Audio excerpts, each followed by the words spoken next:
മുൻ ഭരണസമിതിയുടെ കൂട്ടരാജിക്ക് പിന്നാലെ അഭിനേതാക്കളുടെ സംഘടനയായ അമ്മയിൽ വീണ്ടും പൊട്ടിത്തെറി. പ്രാഥമിക അംഗത്വം രാജിവെച്ച് മല്ലിക സുകുമാരൻ. ശ്വേതയ്ക്കൊപ്പമെന്ന മല്ലികയുടെ ഫേസ്ബുക്ക് പോസ്റ്റ്. അഡ്ഹോക് കമ്മിറ്റിയിൽ നിന്ന് പിന്മാറി മുൻ എക്സിക്യൂട്ടീവ് കമ്മിറ്റി അംഗം ആശ അരവിന്ദും. വിപിൻ സി വിജയൻ കൊച്ചിയിൽ നിന്ന് ചേരുന്നു.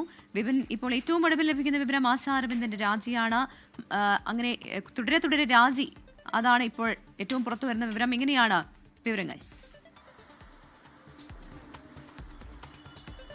പ്രമിത, ഈ ഭരണസമിതി രാജിവെച്ചതിന് ശേഷവും അമ്മയിലെ പ്രതിസന്ധികൾ അത് കൂടുതൽ വഷളാവുകയാണ്. കൂടുതൽ ഭിന്നത രൂക്ഷമാകുന്നു എന്നുള്ളത് തന്നെയാണ് ഈ ഘട്ടത്തിൽ മനസ്സിലാക്കാൻ കഴിയുന്നത്. ഇപ്പോൾ മല്ലിക സുകുമാരൻ മുതിർന്ന അഭിനേത്രിയാണ്. അവർ അമ്മയിൽ നിന്ന് പ്രാഥമിക അംഗത്വത്തിൽ നിന്ന് രാജിവെച്ചിരിക്കുന്നു. അതിന് തൊട്ടുപുറകെ ഇത് അഡ്ഹോക് കമ്മിറ്റിയിൽ നിന്നും ഒരു രാജി ഉണ്ടായിരിക്കുകയാണ്. ഇന്നലെയായിരുന്നു ഈ ഭരണസമിതി രാജിവെക്കുകയും 4 മാസത്തേക്ക് അഡ്ഹോക് കമ്മിറ്റി നിലവിൽ വരികയും ചെയ്തത്. അതിലായിരുന്നു ആശ അരവിന്ദിനെയും കൂടി ഇതിൽ ചേർത്തത്. അതിൽ സ്വാഭാവികമായിട്ടും കഴിഞ്ഞ ഭരണസമിതിയിൽ ഉണ്ടായിരുന്ന ആളാണ് ആശ അരവിന്ദ്.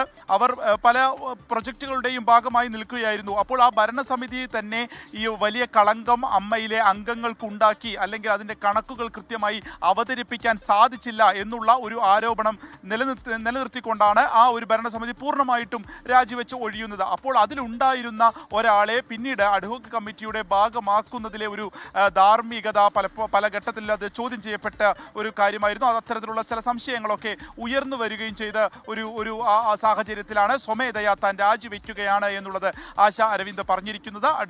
അഡ്ഹോക് കമ്മിറ്റിയുടെ ഭാഗമാകാനില്ല, അതിൽ നിന്ന് പിന്മാറുന്നു എന്നുള്ളതും പറഞ്ഞിരിക്കുന്നത്.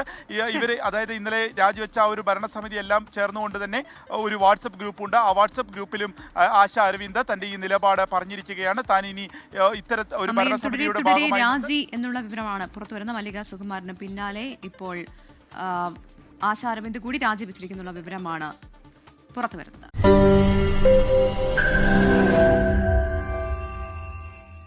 ലോകത്തെവിടെയായാലും ഏത് സമയത്തും 24 വാർത്തകളും ഓഗ്മെന്റഡ് റിയാലിറ്റി പാക്കേജുകളും എക്സ്പ്ലെയിനറുകളും വിശദമായി കാണാൻ ഞങ്ങളുടെ യൂട്യൂബ് ചാനൽ നിങ്ങൾക്ക് സബ്സ്ക്രൈബ് ചെയ്യാം.